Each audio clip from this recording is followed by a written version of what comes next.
Bom dia, queridos irmãos, é uma alegria estarmos aqui mais uma vez. Estamos no pensamento, na ideia sobre a questão da ética cristã.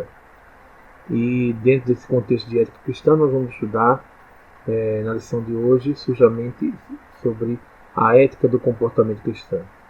E esse texto que nós vamos estar baseado, que é justamente em Romanos, capítulo 12, versos 9 a 11, traz esse pensamento sobre a ética desse comportamento cristão, como a gente deve agir como cristãos dentro tanto do contexto da igreja, né, como também de fora da igreja, porque a atitude do cristão deve ser a mesma sempre em qualquer lugar que ele esteja, ou seja, nossa forma de viver, nossa forma de falar, nossa forma de agir deve ser sempre regida segundo a vontade de Deus.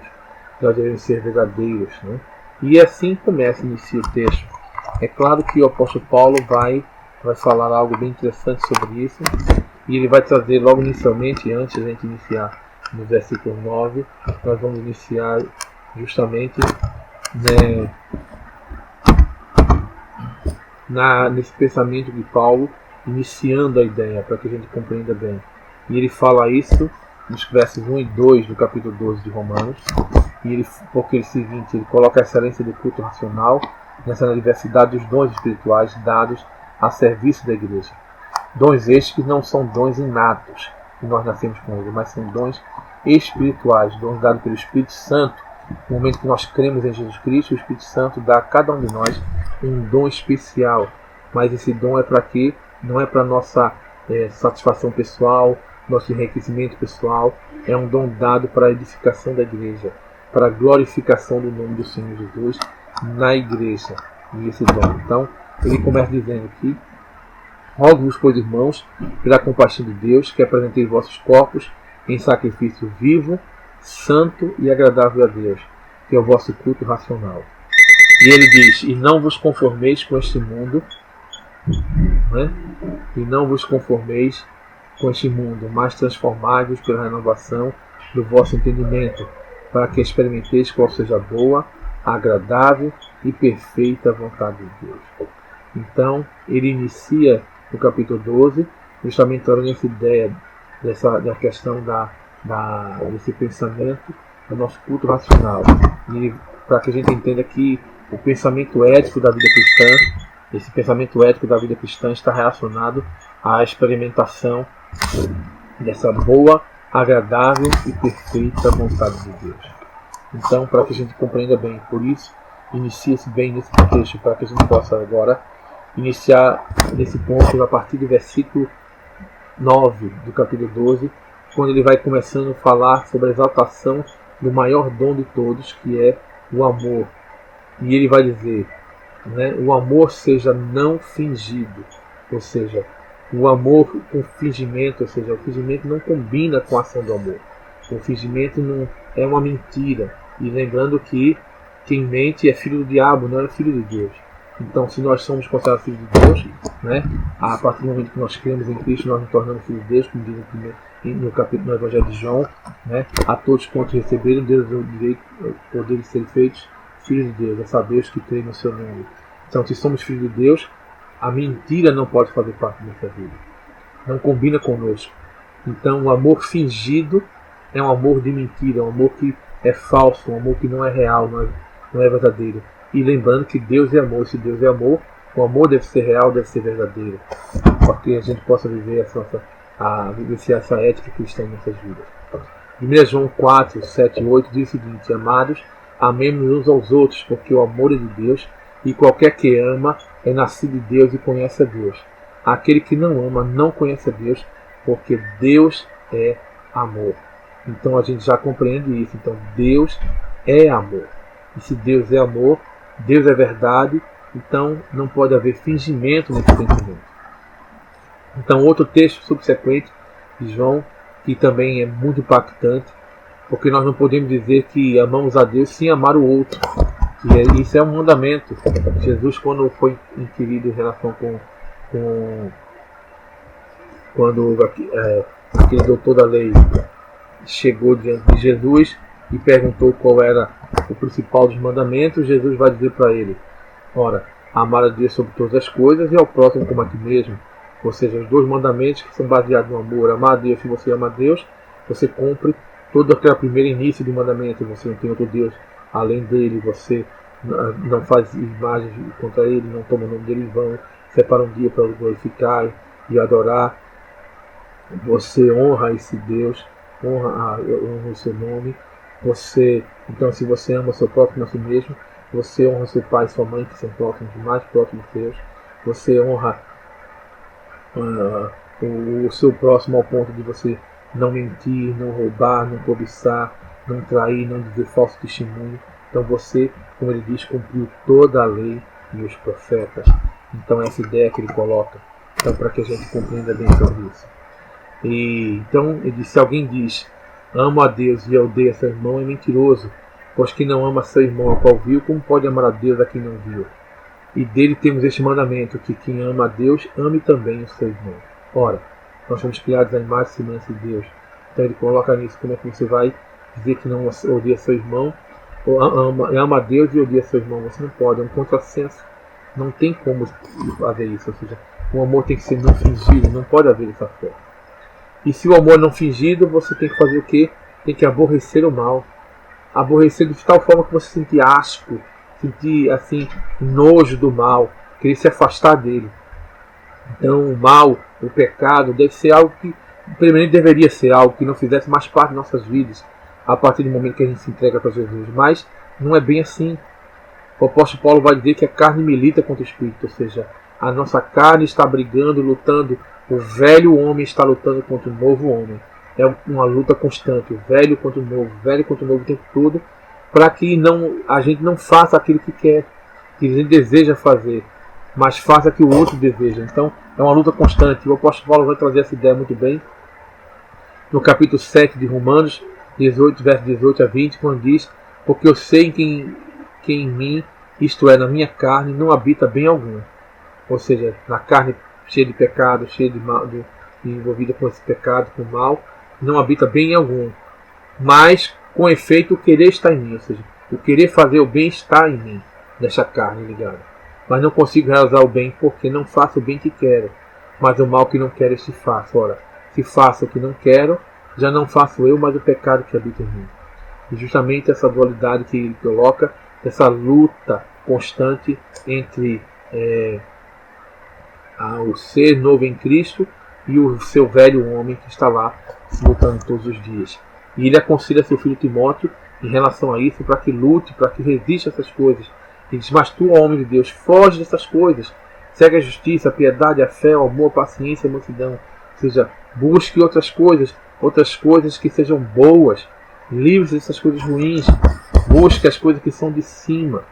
Nós temos que olhar para cima, ver a beleza da santidade divina e desejá-la. Não desejar o mal, detestar o mal. Ter o asco pelo mal, tudo que é mal, tudo que está ligado a essas coisas mais no mundo, nós temos que detestar. Desejar aquilo que é de cima, do céu, que é de Deus. Colossenses capítulo 3, verso 1 e 2 diz: portanto, se já ressuscitaste com Cristo, buscai as coisas que são de cima, onde Cristo está assentado à destra de Deus. Pensar nas coisas que são de cima e não nas que são da terra. É assim que deve ser nosso pensamento, e de uma forma mais completa. Aí João vai dizer isso, o apóstolo João vai dizer de uma forma mais forte, quando ele diz: pois o amor ao mundo é compactuar com o mal. Não ameis o mundo, nem que o mundo há. Se alguém ama o mundo, o amor do Pai não está nele. Porque tudo que há no mundo, a concupiscência, a má vontade da carne, os desejos da carne, a concupiscência dos olhos, a soberba da vida, não é do Pai, mas do mundo. Ou seja, essas coisas pertencem ao mundo, e o mundo jaz no maligno. Então, nós não devemos desejar essas coisas que estão no mundo. Desejamos olhar para cima, temos que manter nossos olhos fitos em Deus, naquilo que é bom, ou seja, detestar o mal, afastar-se dele. E se nós detestamos o mal, nós temos o quê? Nos apegarmos ao bem. Se nós detestamos o mal, nós temos que nos apegar ao bem. Ou seja, se eu me afasto daquilo que é mal, eu tenho que me aproximar daquilo que é bom, daquilo que faz o bem, daquilo que traz o bem. Meus pensamentos, meus olhos, minha visão, minha forma de falar e pensar e agir tem que estar se apegando ao bem. É como diz no Salmo 63, que o desejo, você está na terra deserta e sem água, e sua alma anseia desesperadamente pela água. É desse jeito que tem que ser, apegar ao bem, ou seja, um desejo de ligar-se a algo, apropriar-se de uma forma desesperada ali, apegar-se ao bem. E o Salmo traz esse desejo fortemente. Então essa busca constante do que é bom, todos os dias, ou seja, nosso pensamento tem que estar todos os dias ligado naquilo que é bom. O apóstolo Paulo dá essa orientação, dá uma instrução bem simples, né? Ele diz: quanto a mais, irmão, tudo que é verdadeiro, tudo que é honesto, tudo que é justo, tudo que é puro, tudo que é amável, tudo que é de boa fama, se há alguma virtude, se há algum louvor, nisto pensai. Então, faça isso todos os dias, pense nisso todos os dias. Aquilo que é verdadeiro, aquilo que é honesto, aquilo que é justo, aquilo que é puro, o que é amável, o que é de boa fama, aquilo que tem alguma virtude, que tem um louvor, pense nisso. Alimente as suas coisas daquilo que é bom, não é? Isso me faz lembrar do passado, né? Um colega do trabalho que ele vinha toda manhã, ele vinha ouvindo aquele Bandeira 2. E às vezes eu pegava carona com ele, e quando eu chegava no carro que eu via aquele... E atenção, os meninos, eu ficava angustiado, porque logo após essa frase vinha coisas horríveis, de mortes, desastres, de outros problemas, e aquilo era angustiante. E ele gostava de ouvir aquilo, ele via todos os dias. Ele ainda colocava um rádio assim na cabeceira lá, no seu trabalho, lá para ouvir, e ele passava o dia todo ouvindo esse Bandeira 2. E era só notícias ruins, coisas ruins, que alimentavam a mente dele o tempo todo com coisas ruins.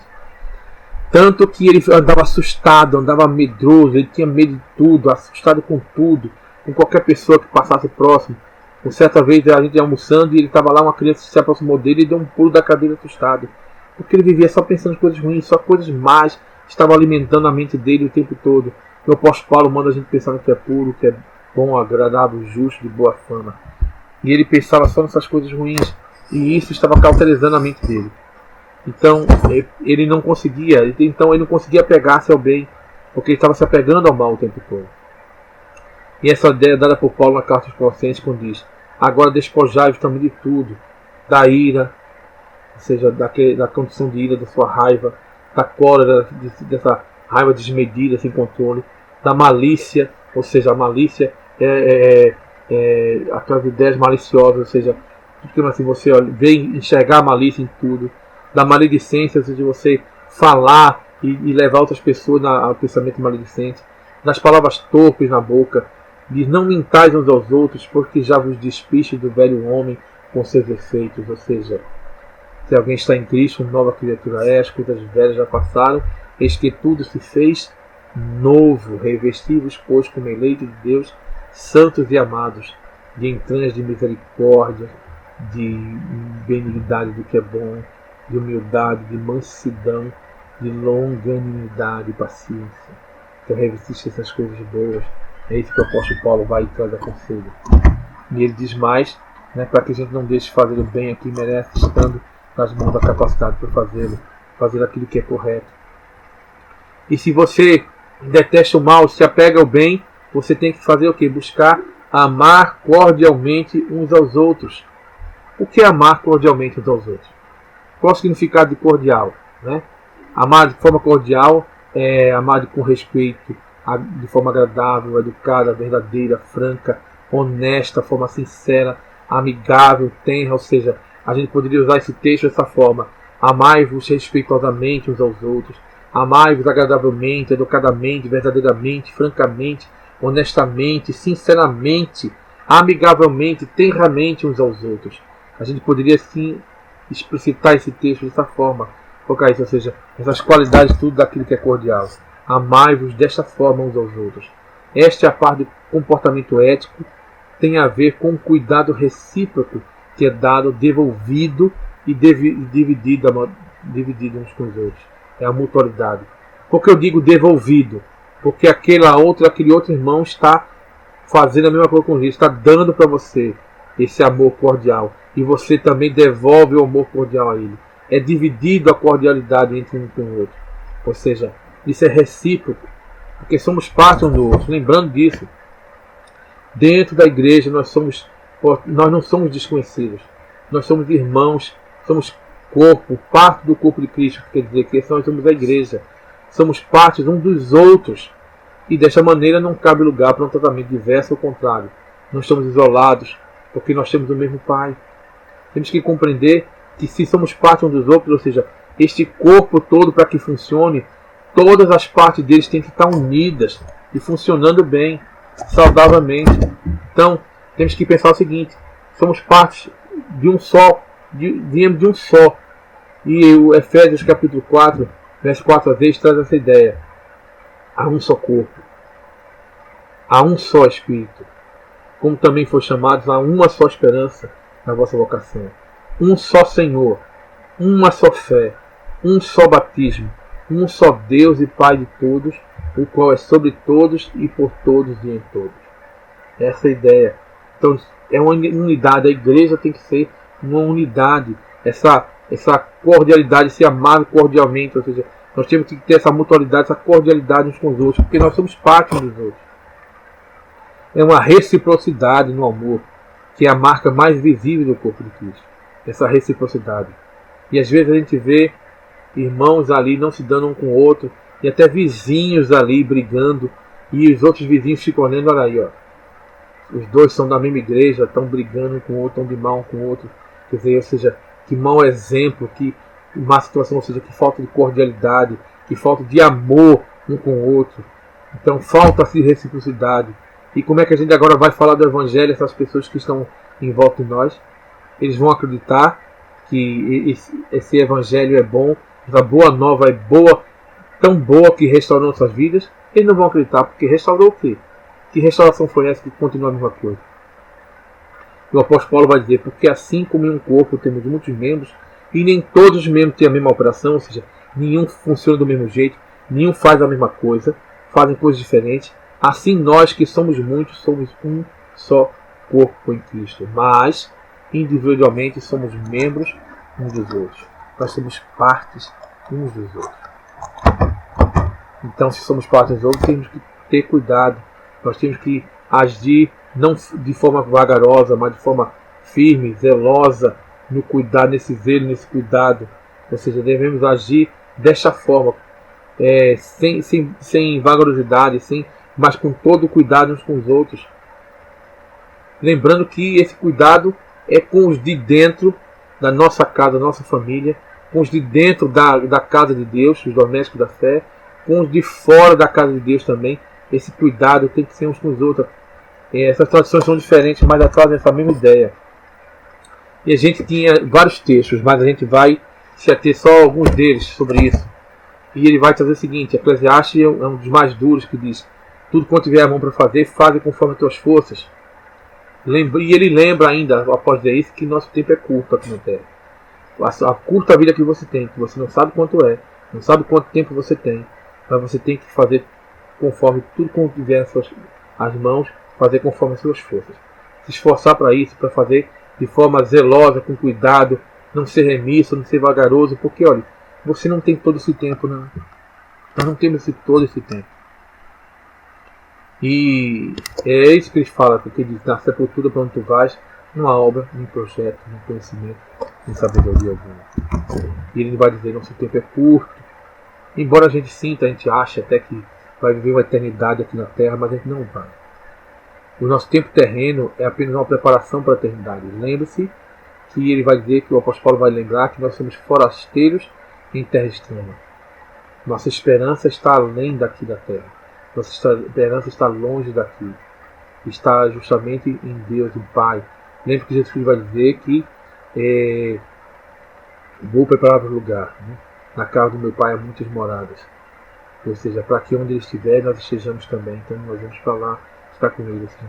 Nossa esperança, nossa casa, nossa vida, essa transformação, esse conhecimento de Deus não pertence mais ao mundo, não é mais aqui, é fora daqui, toda a nossa esperança. Então, esse tempo que nós temos aqui terreno é apenas uma preparação para a nossa vida de eternidade. Então, aquilo que vem a mão para fazer, tem que fazer da melhor forma, temos que fazer de forma não negligente, de forma zelosa, de forma atenciosa, de forma cuidadosa.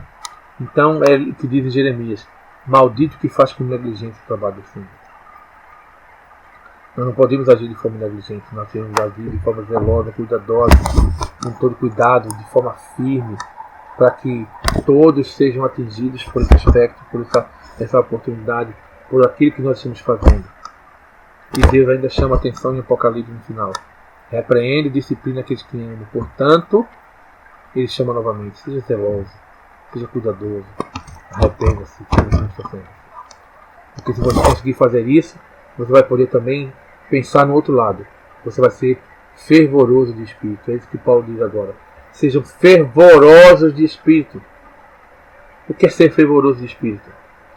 É ser impetuoso, veemente, cheio de zelo, devoção. É aquela aplicação que eu fiz com outra parte do outro texto. Sejam impetuosos no espírito, veementes, cheios de zelo, devotados no espírito, dedicados, piedosos, diligentes, ativos. Sejam entusiastas no espírito. Então, ou seja, aquele que está em Cristo não pode, tem que manter seu espírito sempre em alta e fervendo. É como que o Paulo diz que nós somos como vasos de barro, cada um com uma função diferente. Então, é como se nós fôssemos esse vaso com a água fervendo dentro ali, mantendo aquele fervor.